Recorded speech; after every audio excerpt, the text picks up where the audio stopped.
Hello friends, मैं स्वागत करती हूँ आप सभी का अपने चैनल लेट्स डू समथिंग पर। आज हम देखेंगे SCERT साइंस के नोट्स का थर्ड पार्ट। अगर आपने फर्स्ट पार्ट और सेकंड पार्ट की वीडियो नहीं देखी है तो जाकर देख लीजिएगा, उसकी लिंक आपको डिस्क्रिप्शन बॉक्स में मिल जाएंगी। अब हम देखेंगे अपने थर्ड पार्ट की वीडियो। जंतुओं का वर्गीकरण। जंतुओं का वर्गीकरण कैसे होता है? संरचना के आधार पर होता है, एक कोशिकीय व बहुकोशिकीय। मेरुदंड की उपस्थिति के आधार पर अकशेरुकी कशेरुकी। प्रजनन विधि के आधार पर अंडयुज जरायुज। निवास स्थान के आधार पर स्थलीय वायवीय जलीय। पौधों का वर्गीकरण। पौधों का वर्गीकरण होता है पुष्पी पौधे और अपुष्पी पौधे। आकार के आधार पर वृक्ष, झाड़ी, शाख। वृक्ष होते हैं वो 3 मीटर से लंबे होते हैं, झाड़ी होती है 1 से 3 मीटर तक, और जो शाख होती है वो 1 मीटर से कम होती है। आयु के आधार पर होते हैं 1 वर्षीय, द्विवर्षीय और बहुवर्षीय। 1 वर्षीय पौधे शाकीय होते हैं। विश्व में लगभग 16 लाख प्रकार के जंतु तथा लगभग 4 लाख प्रकार की वनस्पतियां पाई जाती हैं। भोजन एकत्रीकरण के कारण अपस्थानिक जड़ें कंद में बदल जाती है, जैसे शकरकंद।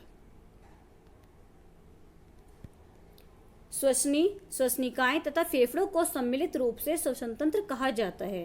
पूछ सकते हैं श्वसन तंत्र किसे कहते हैं? श्वसनी, श्वसनिकाएं तथा फेफड़ों को सम्मिलित रूप से सम्मिलित करने को श्वसन तंत्र कहते हैं। 3 वर्ष से कम आयु के बच्चों में हृदय की धड़कन 100 बार प्रति मिनट होती है। एक वयस्क व्यक्ति सामान्यतः 24 घंटों में 1 से 1.8 लीटर मूत्र बाहर निकलता है, जिसमें 95% जल, 2.5% यूरिया और 2.5% अन्य अपशिष्ट पदार्थ होते हैं। डायलिसिस। डायलिसिस वर्क के निष्क्रिय हो जाने पर कृत्रिम वृक्क द्वारा रक्त को नियमित रूप से छानकर उसमें से अपशिष्ट पदार्थों को निकाला जाता है। इस क्रिया को डायलिसिस कहते हैं। मनुष्य का बाह्य कर्ण कार्टिलेज उपास्थि का बना होता है। मनुष्य के तंत्रिका तंत्र में 3 मुख्य भाग होते हैं: मस्तिष्क, रीढ़ रज्जु, तंत्रिकाएं। मनुष्य के शरीर में 2 प्रकार की तंत्रिकाएं पाई जाती हैं, कपाल तंत्रिकाएं व रीढ़ तंत्रिकाएं। जो कपाल तंत्रिकाएं होती है वो ज्ञानेंद्रियों से मस्तिष्क का उद्दीपन करती हैं, और रीढ़ तंत्रिकाएं अनैच्छिक क्रियाओं का नियंत्रण करती हैं।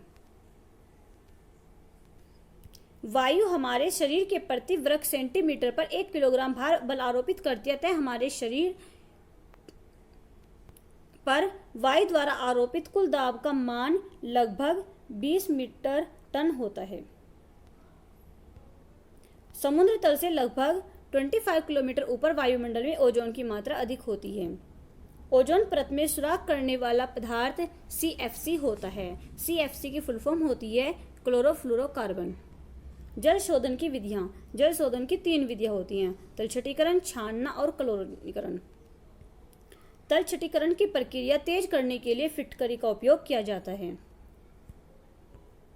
परमाणु पदार्थ की संरचना का सूक्ष्मतम कण है, जो स्वतंत्र अवस्था में नहीं रह सकता किंतु रासायनिक क्रिया में भाग लेता है। परमाणु स्वतंत्र अवस्था में नहीं रह सकता। सामान्यतः अणु 2 या 2 से अधिक परमाणुओं का समूह होता है, जो आपस में एक बंध द्वारा जुड़े होते हैं। अणु स्वतंत्र रूप से अस्तित्व में रह सकता है तथा उस पदार्थ के सभी गुणधर्म प्रदर्शित करता है। अणु रासायनिक अभिक्रिया में भाग नहीं लेता। और जो परमाणु है वो पदार्थ की संरचना का सूक्ष्मतम कण है, क्योंकि तो एक ही पदार्थ हो गया छोटा सा परमाणु, तो और जो अणु है वो 2 या 2 से अधिक परमाणुओं का समूह होता है। और जैसे कि परमाणु है वो स्वतंत्र अवस्था में नहीं रह सकता, और जबकि अणु है वो स्वतंत्र अवस्था में रह सकता है। इसके डिफरेंस है। अब हो गया परमाणु। परमाणु रासायनिक क्रिया में भाग लेता है, ये रहा कि परमाणु रासायनिक क्रिया में भाग लेता है, जबकि जो अणु है वो रासायनिक क्रिया में भाग नहीं लेता है। किसी एक पदार्थ के अणुओं के मध्य लगने वाले आकर्षण बल को संसंजन बल कहते हैं। भिन्न भिन्न पदार्थों के अणुओं के मध्य लगने वाले आकर्षण बल को असंजन बल कहते हैं। ये भी डिफरेंस हो गया। संसंजन में तो किसी एक पदार्थ के अणुओं के मध्य बल लगेगा, और जबकि असंजन बल में भिन्न भिन्न पदार्थों के अणुओं के मध्य बल लगेगा। सर्वप्रथम तत्व शब्द का प्रयोग रॉबर्ट बोयल ने 1661 ईस्वी में किया। तत्व क्या है? तत्व पदार्थ का वह मूल रूप है जिसे रासायनिक क्रिया द्वारा अन्य सरल पदार्थों में विभाजित नहीं किया जा सकता। तत्व के अणु में केवल एक ही प्रकार के परमाणु होते हैं। हीलियम, नियोन आदि अक्रिय गैसों का एक अणु उनके एक परमाणु से मिलकर बना होता है। जल का एक अणु हाइड्रोजन के 2 परमाणु व ऑक्सीजन के 1 परमाणु से मिलकर बनना है। जैसे कि जल का होता है H2O, H हो गया हाइड्रोजन, हाइड्रोजन के हो गए 2 और O से हो गई ऑक्सीजन, ऑक्सीजन का 1। तो जो जल का एक अणु और हाइड्रोजन के 2 परमाणु व ऑक्सीजन के 1 परमाणु से मिलकर बना है। क्या बना है? जल। यौगिक 2 या 2 से अधिक तत्वों के परमाणुओं के निश्चित अनुपात में मिलने से बनता है। ऐसे पदार्थ जिनमें 2 या 2 से अधिक तत्व अथवा यौगिक या दोनों अनिश्चित अनुपात में मिले रहते हैं मिश्रण कहलाते हैं। जैसे कि यौगिक में तो निश्चित अनुपात में मिले रहते हैं और मिश्रण में अनिश्चित अनुपात में मिले रहते हैं, और उसमें 2 या 2 से अधिक तत्वों के परमाणु और उसमें 2 या 2 से अधिक तत्व अथवा यौगिक,